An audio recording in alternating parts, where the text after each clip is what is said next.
Good morning, everyone, and welcome to Live Oak Unitarian Universalist Congregation. And thank you, Kevin, for the lovely prelude music. You're so appreciated. Live Oak is an open, welcoming, and inclusive community grounded in love, providing opportunities for spiritual growth for seekers of all ages and stages. We actively live our values of diversity, compassion, and justice to humanity and the earth. My name is Megan Moyer, and I'm a member of the worship ministry, and I will be acting as the worship associate this morning. And I would like to introduce our guest minister and speaker, Reverend Rod Richards. And I'm sure many of you recognize Reverend Rod if you haven't met him in person, just from the San Luis Obispo shared, clustered, recorded services that we've done over the last several years. And I, for one, am really excited to have you here in person. So thank you so much. I appreciate it. We sit around and we talk about the sermons afterwards, and you always get like 5 stars or more. I mean, really, you do. No. Oh dear. No pressure. Reverend Rod has been the minister of the Unitarian Universalist San Luis Obispo congregation since 2012, and he has also served as the vice president of the UU Ministers Association from 2019 to 2022, and he has recently retired. I'm sure they're going to be missing you terribly in SLO. Rod will be moving with his wife, Hanjay, to St. Paul, Minnesota in a few weeks, back to from where you once came. And so he's not unfamiliar with the territory. I'd like to share Reverend Rod's words that he sent in an email when we were exchanging emails. He says, "I am deeply grateful to all those who faithfully keep the flame of this living tradition burning, for the world is in desperate need of the best of what we offer. As we seek to meet the moment, may we find the courage to fully embrace this time in which we live." So thank you, Reverend Rod, for being here with us this morning.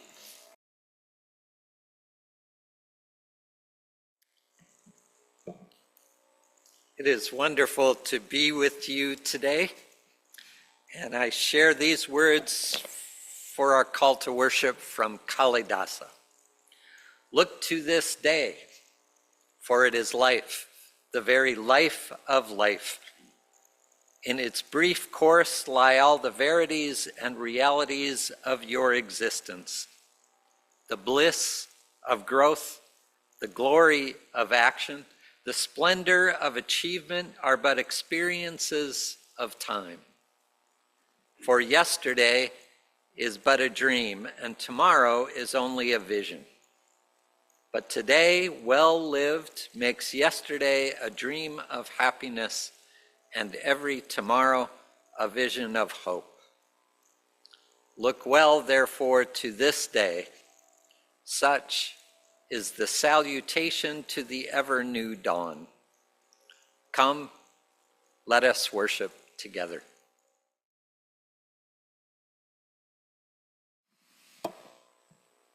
So I have a story to share with you about Peter and the golden thread. Peter was a young boy who could never live in the moment. When he was in school, he dreamed of being outside playing. When he was outside playing, he dreamed of his summer vacation. When he was on summer vacation, he longed to be back in school with his friends, round and round and round. One night, falling asleep while wishing it was time to wake up, he suddenly heard a voice, "Peter, Peter." He opened his eyes to see what appeared to be a very old woman with amazing snow-white hair that fell across her shoulders, holding out a magical little ball from which dangled a long golden thread. Peter, she said, this is the thread of your life. If you pull the thread just a bit, an hour will pass in seconds. If you pull harder, whole days will pass in minutes. And if you pull with all your might, months, even years will pass by in days. Amazing. I want that. Can I have it?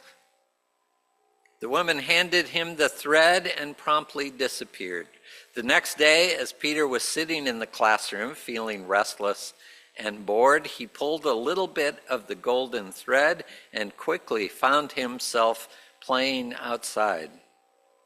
Realizing the power of the magic thread, Peter soon grew tired of being a child at all and thought to himself that being a teenager looked really cool. So he pulled harder on the golden thread. Suddenly he was a teenager with many friends and lots of things to do, but it made Peter think of how much more he could do as an adult. So again he pulled hard on the thread, and many years flew by in an instant. Now he found that he was transformed into a married, middle-aged adult with a spouse and 3 young children.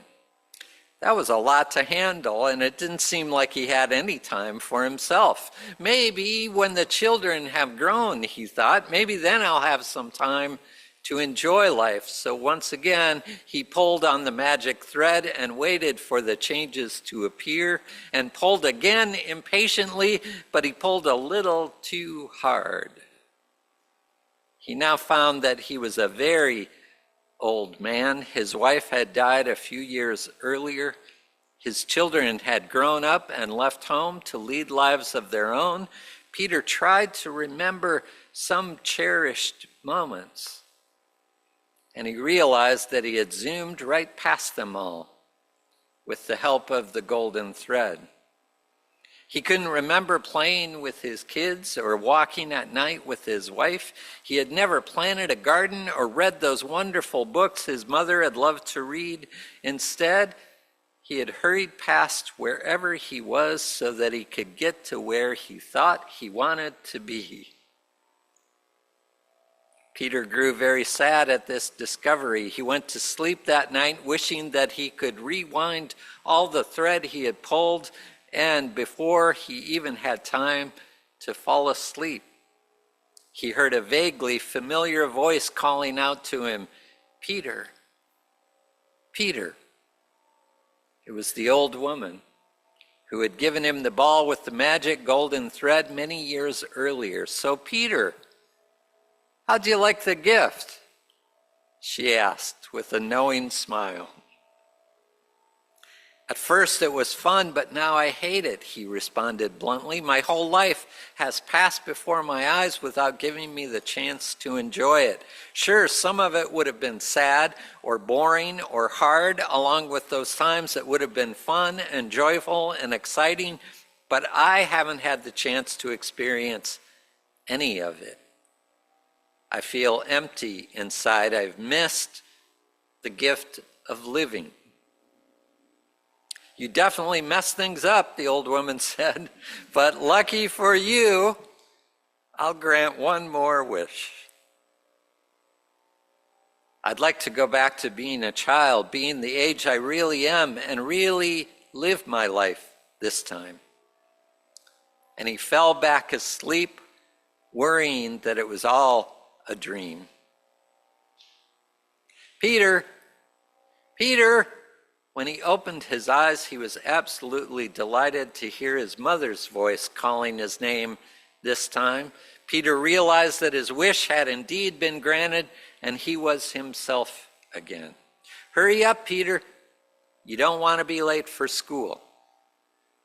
And undoubtedly, school would be school, and life would be life, and sometimes it would be fun and interesting, and sometimes it would be dull and boring, but now he would be happy living through it all, day by day, moment by moment.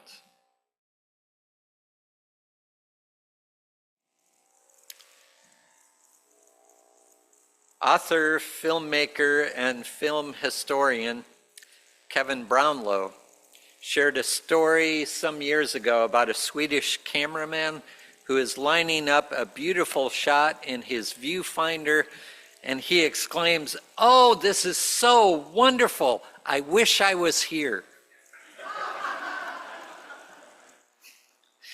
This captured something so real to me, and maybe even realer in this age of instantaneous posting on social media of photos of wherever we are, whomever we are with, and whatever we are doing. Oh, this is so wonderful. I wish I was here.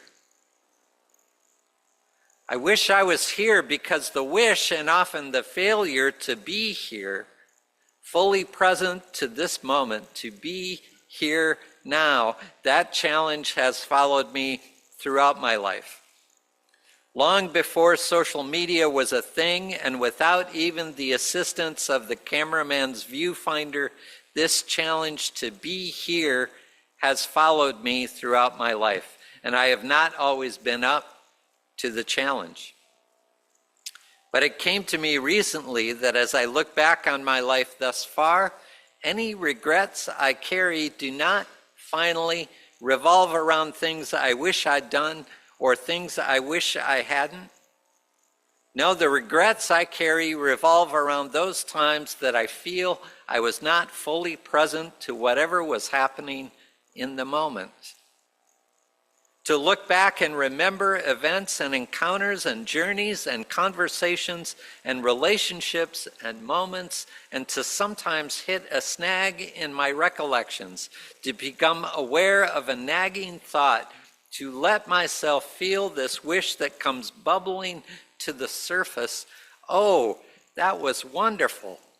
I wish I had been there. And I was there, of course. I was there. That's why I remember it. I was there, but was I? It makes me think of that popular saying, wherever you go, there you are. That is a good reminder that a simple change of location will not change me in any substantial way. It is a reminder that I cannot escape whatever battles wage within me by literally running away.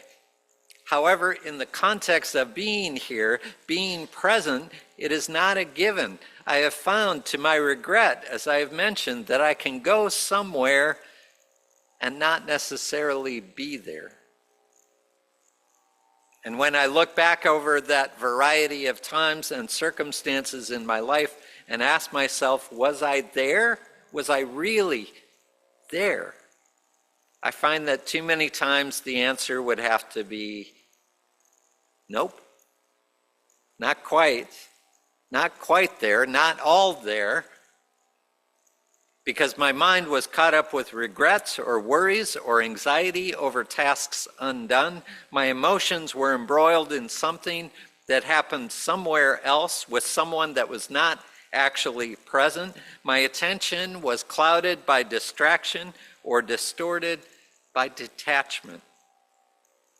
I was self-conscious or self-absorbed or too insecure to be fully present. I was waiting for something to happen, something to finish, something to begin, and then I convinced myself I could give the people I loved my full attention. Then I convinced myself I could truly breathe in the wonders that I suspected surrounded me every day. Then I would be prepared. Then the things that distracted me would be out of the way. Then the things that had troubled me would be resolved. Then I would be better. Then I would be content. Then I would be the person I wanted to be. Then I would be the person that others deserved me to be. Then I would be able to be there, to be here, to be present wherever I was, to whoever was there, to whatever was happening, to simply be. Then, I find myself still doing that. when I retire, then,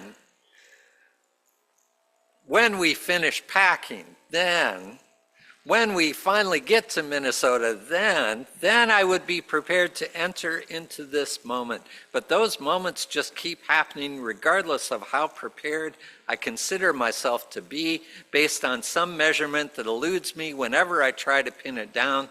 Those moments, they just keep coming.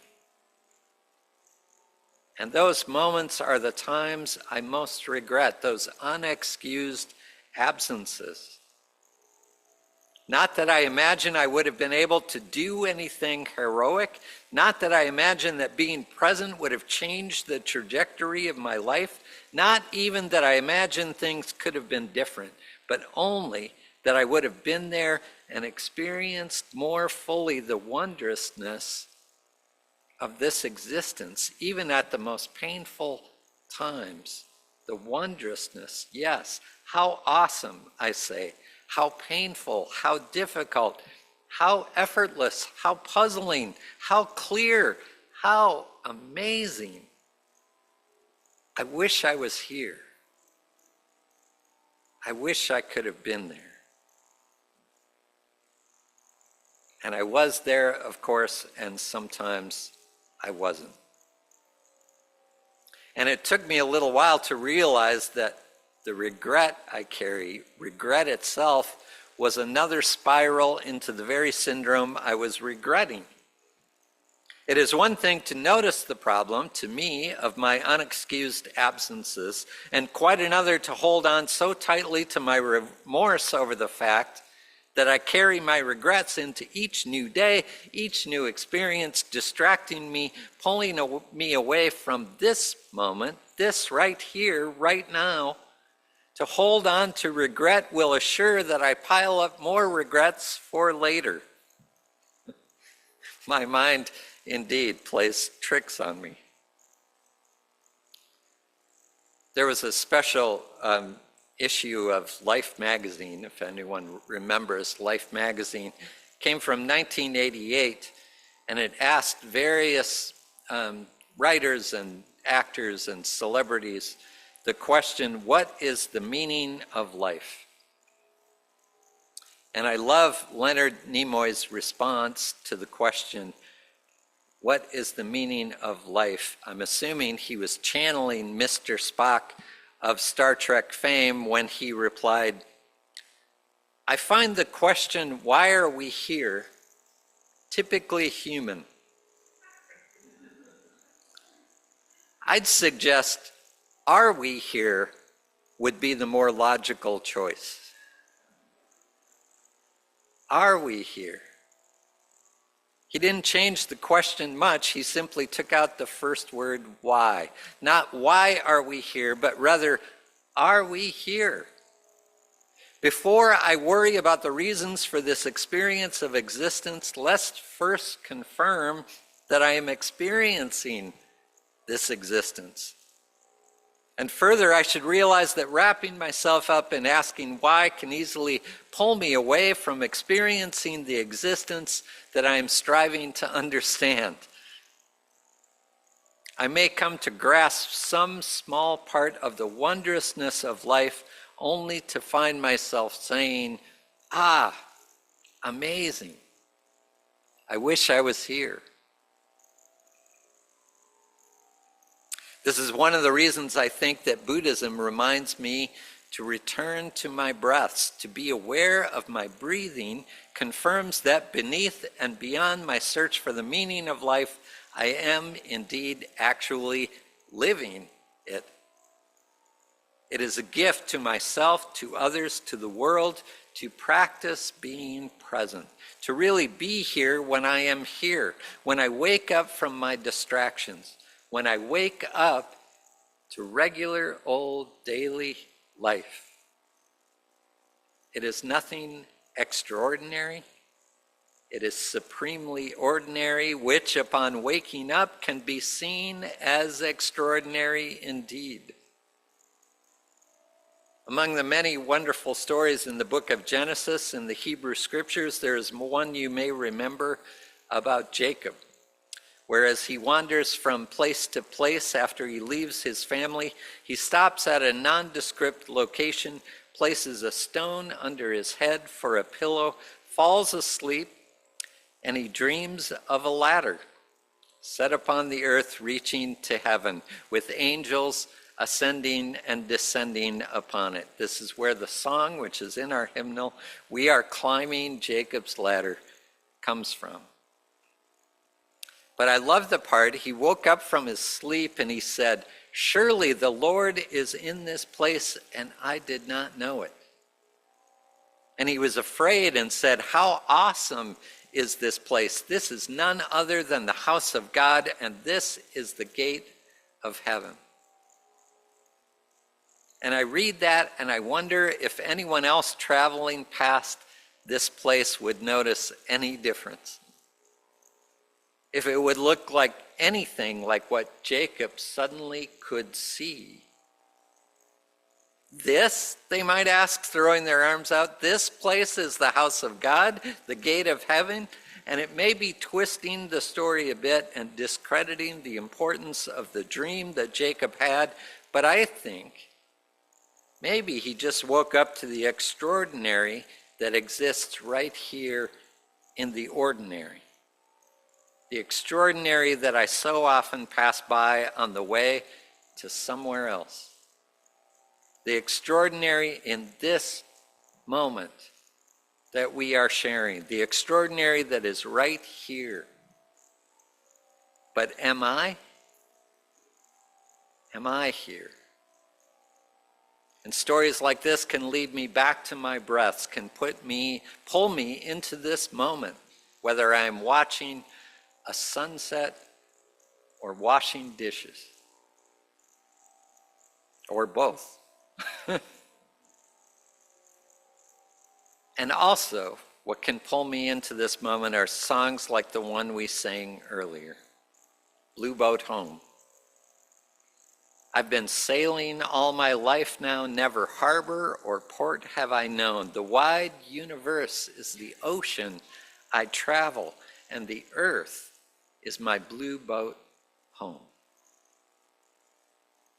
Every so often that really hits me. I am traveling the universe with you all, my ship's companions. How awesome is this place? This is none other than the house of God, and this is the gate of heaven. Our old friend, Ralph Waldo Emerson, put it this way: our warm, commodious houses and spacious towns are built on a planet swimming unpiloted in the frightful hollows of space. Let me repeat that. Our warm, commodious houses and spacious towns are built on a planet swimming unpiloted in the frightful hollows of space. It's probably not a quote that's going to go up on our refrigerators or find its way into Hallmark cards, but it provides a kind of shock, right? A clap, a wake-up call that causes a sharp intake of breath, which returns me to my breathing, which brings me into this moment. Emerson's words didn't make it into Blue Boat Home directly, but the same idea is there, right? Though below me I feel no motion, though I am convinced I am on dry land, solid ground, I know better. We know better. We are adrift. And that can be scary. We know that, especially now. It is scary. And I realize that the invitation to be here now at this moment, in this time, in this country, does not seem so very inviting. I understand the desire, like Peter in the story, the wish to have a golden thread that can pull us past all this, that can pull us into some imagined future when we are safe from these destructive and dehumanizing powers that are raging around us. Some future where our boat is safely docked, and then we can begin to live. but we know better. This is our time. This is our present moment. This is our struggle. I need you to be here. You need me to be here. We need each other to be here now, to struggle together and to find joy in the struggle and to help one another see, no matter the attempts to destroy and degrade this present moment, that we hold a different vision, that this is none other than the house of God, and this is the gate of heaven. In a world ravaged by violence, by hatred, by conflicts that seem eternal and insoluble, we are invited to be still for a moment, to remind ourselves of all that is real, the sunlight that greeted us again this morning, the feel of the ground beneath our feet, the air whispering in and out of our lungs. I know that I've been sailing all my life now, never harboring